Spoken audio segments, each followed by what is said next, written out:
Welcome. In this video, I will show you how to set up the quick button on Samsung Galaxy Watch Ultra 2.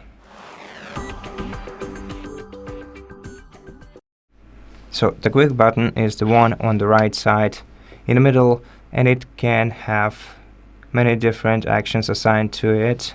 Of course, not simultaneously, we're gonna have to choose which one.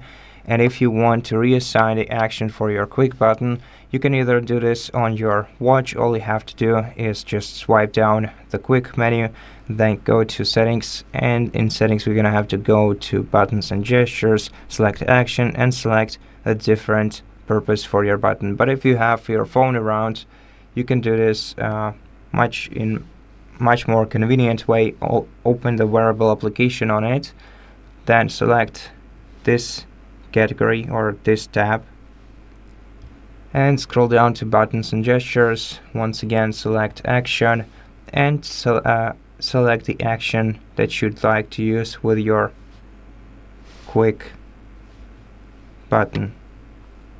Tap OK, and now we can turn on the torch using it. And that's it. Thank you for watching this video. If it helped you, please consider subscribing to our channel, leave us a like in the comment below, and I'll see you in the next one.